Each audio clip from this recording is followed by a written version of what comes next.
So with that, and I want to welcome Justin and Mark. Come on up. Give them a warm welcome.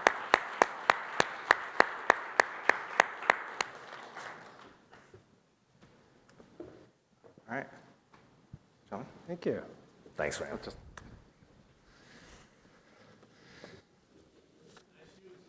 Thank you. Yeah. Hello. It's the fashion line for the highlighter. Yes, it's I think a Gatorade theme. That's good. No, it looks great. That's great. I like Gatorade. Well, let's start off right off the bat here by talking a little bit about your latest venture, your company Atrium. It's setting out to, I guess, transform the legal profession. So tell us a little bit about that and what you're up to these days with it. Sure. So, how are you guys? My name is Justin. I'm the founder and CEO of a company called Atrium. Atrium came out of my experience as the founder of startups for the past 13 years. Sorry, let me mute my phone. It's embarrassing. So for the past 13 years, I've been a founder and entrepreneur here in Silicon Valley. And through that time, I became what I like to call an involuntary power user of corporate legal services. So kind of spent on legal and engaged with law firms throughout my whole journey as a founder, both on like the good side, which was raising money for startups and eventually doing like a pretty big M&A with Twitch, and then the bad side, on the receiving end of litigation and stuff like that. And so through that experience, there were some things that I really liked about legal. Like I really liked when I was working with expert attorneys who had experience in that specific problem, and they could make me feel like I was going to be okay when I came out the other side. And there was a lot I didn't like as much, particularly around kind of the project management around it, and like I felt like it was a black box. And at the end of the day, I'd be hit with this massive bill that opening my legal bill was kind of like playing Russian roulette. And so Atrium is the attempt to solve that and build a technology-focused law firm for startups that helps make legal much more transparent, more price predictable, build software in order to make things better for the founder and also to streamline the efficiency of delivery service. Really starting with technology companies and startups because that's what I know. And so we launched it about 2 years ago. Have hundreds of clients here in Silicon Valley now. We've raised actually billions of dollars now, and we're off to the races. It's been pretty exciting and fun for me. Yeah, and it sounds like you're getting some good traction already. I know you closed a funding round with Andreessen Horowitz not too long ago, which is a great kudo to you and the respect that's in the Valley for that. Can you name some of the companies you're working with and kind of what results they're seeing from your venture so far? Sure. So we've worked with a couple hundred companies. Everyone from companies like SIFT, it's a fraud detection company based in San Francisco. It's a couple 100-person company. To Alto, like a full stack verticalized pharmacy, also based in SF. We help companies with all sorts of stuff, but mostly the corporate transactional work. So that's things like fundraising rounds, M&A, starting to do contract law. We've done a bunch of actually crypto-related work as well. So kind of like all these different legal needs, and we kind of add legal needs as our clients expand their needs. Now, your career has followed an interesting path, and I want to kind of dive into that a little bit. You sold your previous company for close to $1 billion, very successful. And by all rights, you could be, sitting in the Dolomites in Italy or enjoying your life. But you chose to kind of get back on the roller coaster, to kind of get back into the tech world and start another company. What motivated you as an entrepreneur to do that, Justin? Sure. Yeah. So I was just in the Dolomites, yes, as you talking about it backstage. I just got off a plane from Italy last night to be here with all of you. So what motivated me to start another company? Well, I was enjoying my life actually quite a bit before I started this company. I was a partner at Y Combinator after we sold Twitch, investing in startups.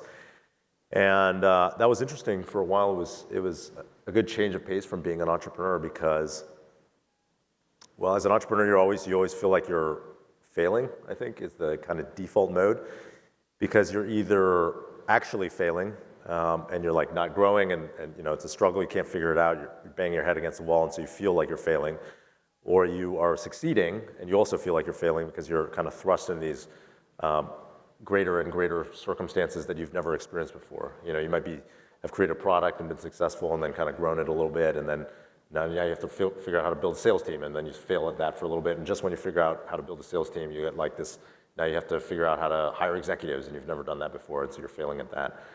And so my entire career as an entrepreneur, I'd felt like I was constantly failing, like even when we were succeeding. So becoming an investor was pretty nice because I realized that I find for the first time that I actually had some skills. You know, I had learned about how to start early stage companies, and a lot of what I had learned myself the hard way was applicable to all these companies that I was advising and funding at Y Combinator. But after that first maybe year and a half of doing it, I realized, you know, I wasn't learning anything anymore. It felt like investing was, you know, very far from being an entrepreneur, where as an entrepreneur you have like a lot of a very short feedback cycle. You know, you're doing things, and then you experience problems, you try something, and then you see a result, right? And then you learn from it, and then you just like try again. It's like this very short feedback loop. Oftentimes, if you're an entrepreneur in the digital space or in technology, you can like roll something out to your website and see results like that day, right? Whereas being an investor, you're very disconnected from the results.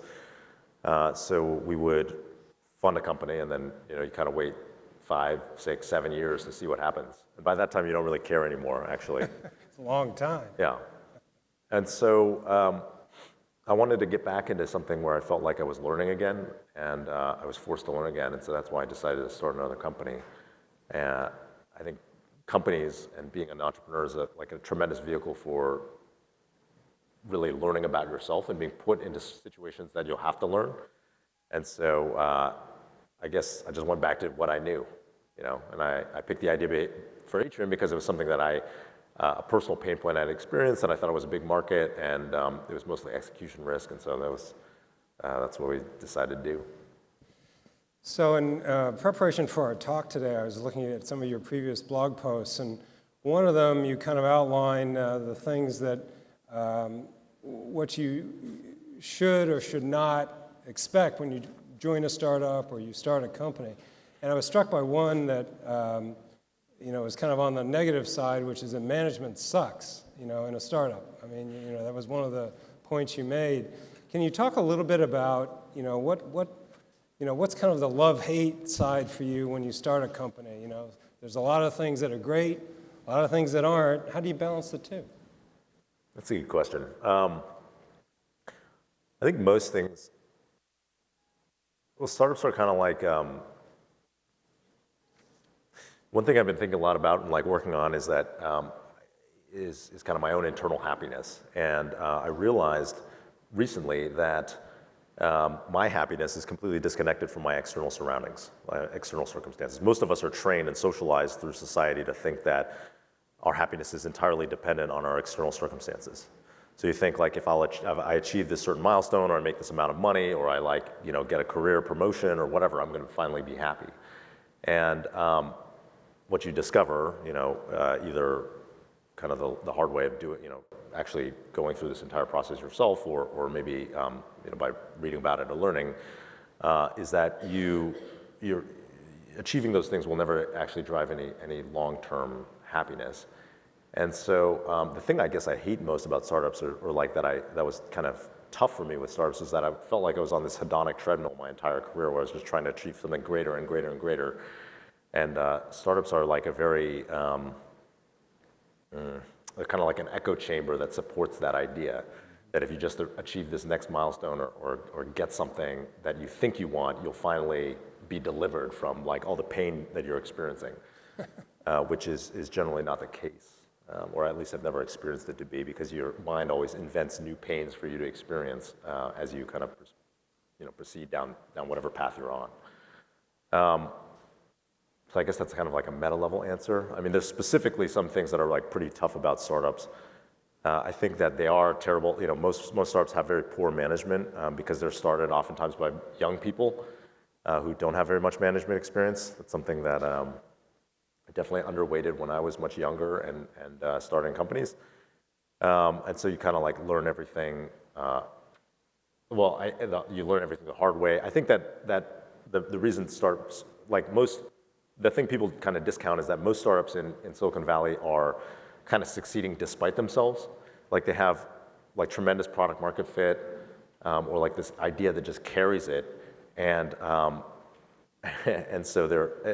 yet they like execute very poorly or are run very poorly, and so they kind of succeed despite their like poor execution. That's my experience anyways, like with a lot of especially with a lot of startups that are started by young people but turn out to be very, very successful. Mm-hmm. And so, you have to, as a founder, you kind of have to, it's one of those things that I can tell you, but you probably have to experience yourself and learn yourself the hard way to like actually figure out.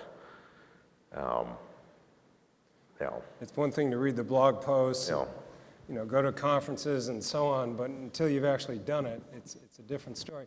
Now you, just recently, you posted, a fairly personal, blog about mindfulness and meditation and how you were making some changes in your own life. And I just wanted to give you the opportunity to talk about that as you'd like today, Justin. Yeah, so it kind of goes back to what I was saying, which is that, it was pretty interesting because so we sold Twitch, sold all my companies in 2014. Actually, I had a couple others, another startup, we sold that, it was called Exec, and sold Twitch. And I was so relieved to be done founding companies. It was like a huge relief. I had so much brain damage and like pain from like 10 years of like struggling and feeling like I was failing the whole time. That afterwards, I was like, just relieved, and I told myself I never wanted to start a company again, and then became an investor, and then that selective memory kicked in, and I realized I want to learn more, so I decided to start another company. And then 2 years ago or so, actually exactly we're about to have our 2-year party this week, so 2 years ago we launched Atrium, and after the first 9 months, the first 3 months I was like, oh my God, I'm so good at this now. It's like I've learned all the lessons and I'm an expert. And then after like 9 months, reality kicked in, and I was like, oh my God, this is so stressful. Again, like what did I do to myself? It's fucked up. So I had a lot of stress, and I was kind of like, why do I have so much stress? When really, objectively, I could just go back to what I was doing before and be totally fine. Even if this company like completely fails or whatever, I'll be like kind of fine myself. And so I started that was like that first step that made me realize that like actually how you feel and what's going on around you are like completely actually unconnected.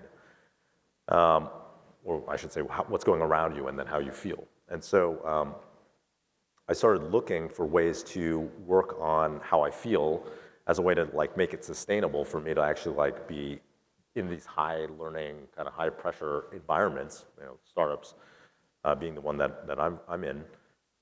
And I started trying different things, just kind of out of, I guess, desperation, but maybe curiosity too. And mostly that were recommended to me by friends of mine. So I started trying to meditate, pretty basic stuff like using Headspace just for a couple minutes a day. And then I found like that was working pretty well for me. And then I found Transcendental Meditation, or TM, and I've been doing that pretty consistently every day for the past 152 days.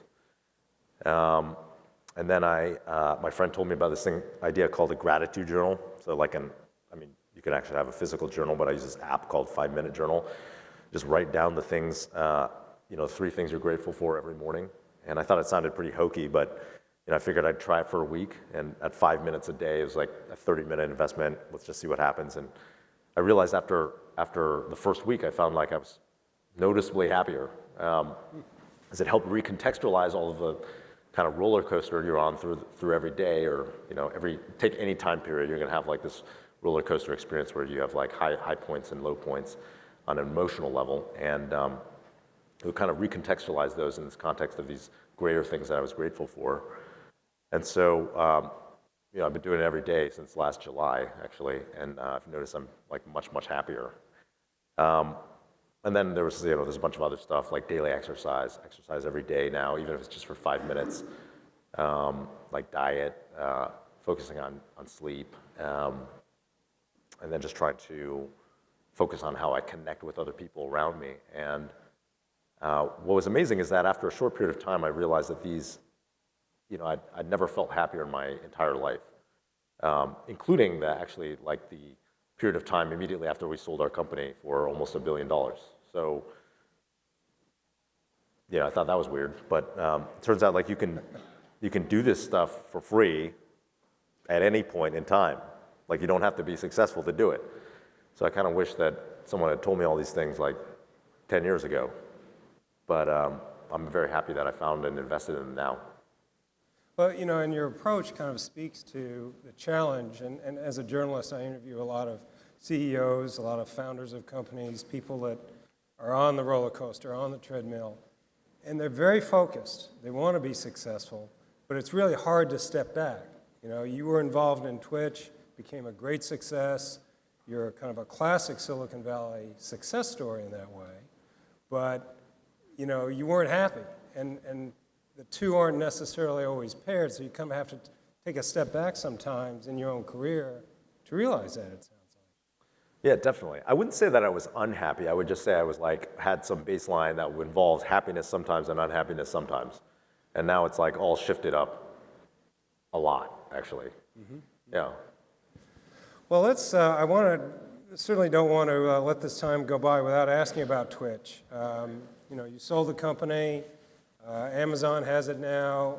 We're also seeing some dynamics in the industry where some of the really big players, Google is about to launch Stadia, and obviously Microsoft is steaming ahead with Xbox. But I'm just curious of kind of, now that you've been away from Twitch for a while, well, what are your thoughts about how it's going and how that whole industry is progressing right now? Sure, yeah. I think Twitch is, when we sold it, I don't think it was at that point where it was kind of like this iconic entertainment brand. I think there was a lot of fear internally around, was this going to last? Is there defensibility? If you think about Twitch, kind of like, let's say, Netflix, where, Netflix went into original content creation because they were basically beholden in the same way like Spotify is to the content creators, right? So if you don't control the cost of goods, right, the suppliers could raise the price that they were charging to capture all the excess margin that Netflix would generate, right? Which is why that they needed to go into original content production. When we sold Twitch, it was kind of like that same place where it was kind of like unclear whether we would be able to, who had power in the market, in the vertical of the market, whether it was the layer of Twitch that kind of was streaming and distributing the content, or was it the people who were creating, not the people, but the publishers who were creating the content, or would it be the streamers actually who were kind of creating the entertainment on top of those games, right? And so I think there was a lot of fear that the publishers, the game creators, would actually have control over this market. And so now I think 5 years later, it's very much the case that Twitch has created this iconic entertainment discovery brand where people will go to discover content on that platform, kind of actually agnostic to the content creator, the streamer themselves, or even sometimes the game often. And so I think that Twitch has become something that's kind of just going to continue to succeed no matter what happens in the market. It's very hard to disrupt because they have that brand, almost like how you will go to Netflix.com now just to figure out what should I watch, right? If you have some spare time, instead of saying, oh, I want to watch this specific piece of content. Mm-hmm. You talked about content creation being one of the key drivers there, and we've seen in recent months in particular with Twitch, some major publishers like the Washington Post and BuzzFeed now, launching content on that site. Does that surprise you in terms of that evolution, and how do you think that might play out over the next year or two? Well, there's always non-gaming content that was first on Justin TV, which was our original site, and then on Twitch as well. Even pretty early on. I think that To be honest, I think it's a little bit fringe in that the thing that's really powerful about the gaming content is that it's like daily consumed content. So it's not just like kind of the high profile content that's like the, like $10 million prize pool, competition. It's also like a lot of streamers just streaming these like streams to their fans, their 100 or 1,000 or 10,000 fans every day that people can tune into for like minutes or hours at a time. And in that way, it's a lot more like talk radio or something like that. And I think that's kind of the interesting thing. For content that's, like maybe like BuzzFeed content or something, I'm not sure that that's exactly what is going to create like a daily habit with the market. It might. I think there's other types of content and other categories and genres of content that might create like a daily habit, but I think that's really what's interesting and powerful about the game streams that exist on Twitch. Absolutely. Well, there's also the sidebar story of, Amazon, with Twitch, Microsoft, Google about to launch, that the big companies, the really major players, could essentially suck all the life out of the room.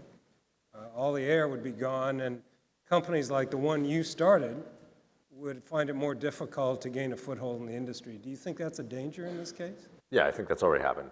So, I mean, you can see that there's not that many like kind of new social things that have come up like there was 10 years ago. And I think that happens in every industry, right?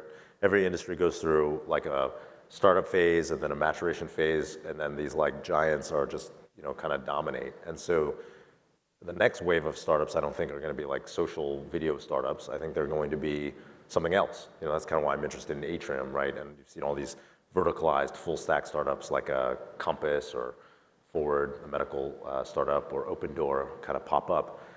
You can't you never as an entrepreneur, you don't really win by doing exactly what was done 10 years ago, right? You need to figure out like a new industry or new distribution mechanism in order to build something new, because the last decade's industry or distribution mechanism or technology advancement is already kind of being saturated and dominated by the incumbents now.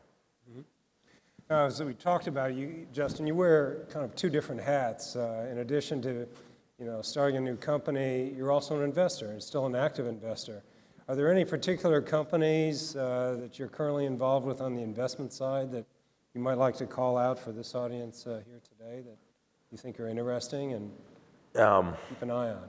So I'm actually not that much of an active investor actually anymore. Now I'm really focused on the company.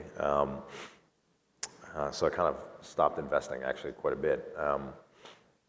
I think one company that's super interesting that I invested in the seed round and I'm on the board of is this company called Bird, the scooter company. I think that different mobility solutions are pretty interesting. We don't really have it working super good in SF because there's caps on the limits of how many scooters can be out there. But if you go down to LA, it's pretty amazing how you can kind of get around in this different way, and it's really changed behavior for a lot of people in a lot of different circumstances. And so I think that's one company that I'm really excited to be a part of because it's really can change the world, actually change the world, in a positive way. Might be one. And they're getting some traction, though, in some other cities, despite the caps in San Francisco. I think they're starting to, and I mean... Yeah, it's all over the world now, and yeah. We're in Europe and yeah. Israel and all over the U.S. Yeah. Yeah, and they're also a client of your firm, aren't they, of Atrium? Yeah. So there you go. So, the legal advice is probably helpful to them, and given the having to work with cities. So let me kind of close this with a final question to you. And for this audience, there are a lot of people starting companies, entrepreneurs. What sort of advice would you give them if there's one or two things that you think would be most helpful for them to know? We've kind of touched on that a little bit, but you've kind of been through the trenches and you're still in it. What advice would you have for people in this audience today? It's all online. All the advice I'm going to give you, it's probably online by other people who said it. So You really want to focus on well, the first step, the thing is like just get started. If you haven't like become an entrepreneur yet, I mean, I think it's always easy to psych yourself out. You just want to get started doing stuff. I think that's one thing I'm like particularly good at compared to a lot of my much smarter, much harder working friends, is that I'm willing to just like kind of get started with like some shitty version and like just start talking about how I have this idea and like getting prototype out there.